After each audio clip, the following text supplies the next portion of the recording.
Nous allons maintenant applaudir sur ce plateau une révélation du caveau de la République, le jeune fantaisiste chansonnier Philippe Normand.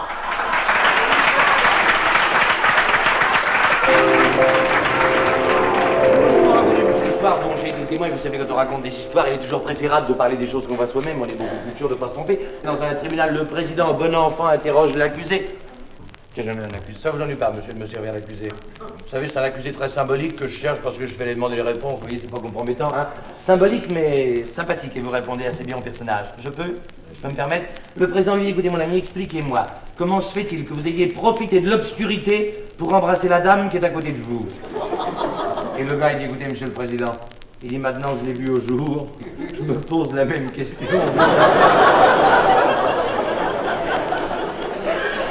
Ça vous fâche pas, madame? C'est que c'est pas méchant, ce que je dis, hein. C'est sincère. Alors voilà, oh. Non, je dis ça pour plaisanter, mais vous pouvez remarquer tout de même que je me suis volontairement adressé à une très jolie femme, d'une part. Si, je rends à César ce qui appartient à madame. Et de préférence, je me reste toujours à une dame en qui je sens une bonne compréhension de la plaisanterie. Et je suis persuadé que je pouvais pas mieux tomber. C'est vrai, c'est pas vrai? Si, c'est vrai. Je le savais. Et de préférence, je me reste toujours à une bonne épouse. Et on sent, incontestablement, on sent. Enfin, moi, je sens. On dirait que je suis équipé pour sentir, mais enfin, on sent, madame la femme qui voudrait pas faire souffrir plusieurs maris à la fois. Vous comprenez? Et ça charme sur le même, regardez le pauvre martyr qui est à côté d'elle, là. Surtout que si ça se trouve, c'est pas celui-là son bonhomme, alors ça arrange tout. Non. Je me suis trompé, mais ça me fait plaisir, vous voyez. J'y pensais, je me disais, c'est dommage, je suis une si jolie femme et si peu de goût, parce que je veux pas.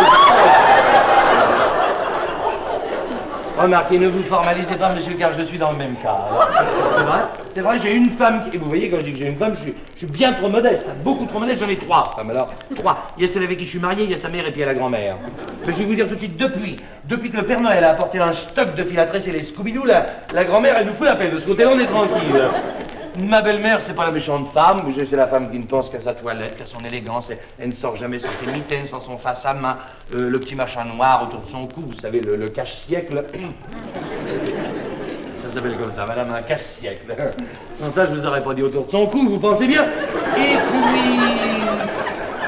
ma femme, eh ben, elle m'adore.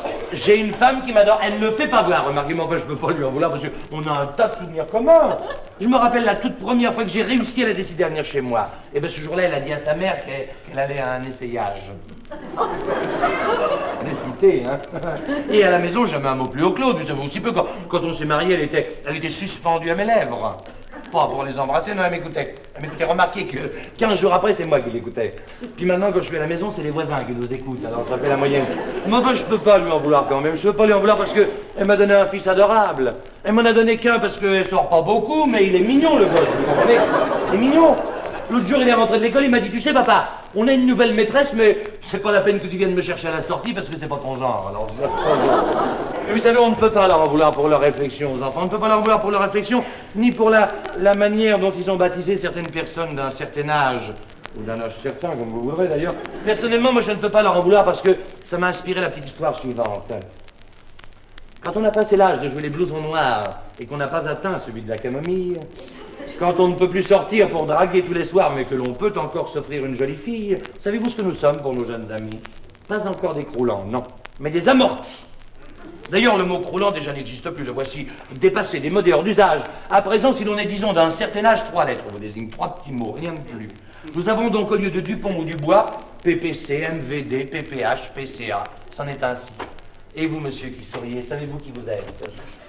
Vous êtes un PPC, prêt pour chrysanthème. N'est-ce pas vraiment charmant? Vous, à côté, un MVD, un moins de 20 ans. Et en riant ainsi, méfiez-vous, vous pourriez par une fausse manœuvre perdre votre râtelier. Avouez que c'est choisi pour le mois d'hiver. Qu'en dites-vous, PPH? Passera pas l'hiver.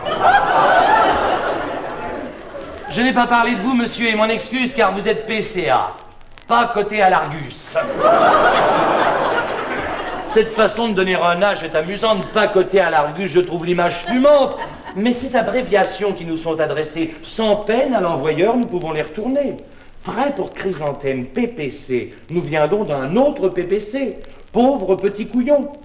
On ne peut se fâcher d'entendre de pareilles choses. Allons jeunes, allons vieux, ne soyez pas moroses. Laissez tous ces rébus à nos politiciens qui, pour ce genre de sport, la connaissent dans les coins. D'ailleurs, pour ce qui est de notre politique, là encore, nous avons perdu nos illusions. Et nous comptons sur vous, jeunesse fanatique, pour préparer la guerre ou la révolution. Le grand homme d'hier demain sera maudit. On connaît la musique quand on est amorti. Et puis on sait, mon Dieu, on sait des tas de choses, qu'il y a des jours gris, qu'il y a des jours roses, et qu'on sera croulant demain au PCA, mais avec des souvenirs, en veux-tu, en voilà. Alors on causera, si l'on ne peut plus faire. Et si l'on sent vieillir le feu de ses artères, on dira gentiment comme pour s'excuser, bien sûr, mais j'ai gardé toute ma lucidité. Et tout en se moquant de nous, le jeune dira, j'ignorais que lucide signifiait raplapla.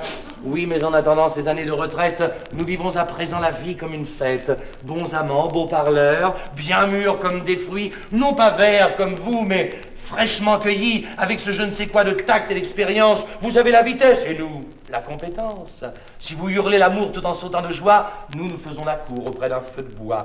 Vous vous offrez le beau scooter ou la dauphine pour épater Brigitte ou Gladys ou Nadine. Sachez, petits gamins, que toutes trois prendront place en notre déesse et jusqu'à Barbizon. Je suis un amorti. Et c'est là ma richesse. On amortit un choc, on amortit un cœur, gros chagrin, grande joie de la folle jeunesse, tout se trouve amorti. Le pire et le meilleur, on ne meurt plus d'amour, on aime avec sagesse. On a les qualités du véritable amant, un peu moins de folie, un peu plus de tendresse, un bon feu continu à défaut d'un volcan. Nos succès féminins prouvent sans contredit que les femmes aiment bien l'amour des amortis. Quand on a passé l'âge de jouer les blousons noirs et qu'on n'a pas atteint celui de la camomille, quand on ne peut plus sortir pour draguer tous les soirs, mais que l'on peut encore s'offrir une jolie fille, c'est encore la meilleure époque de la vie. Ni jeunot, ni croulant, mais seulement amorti.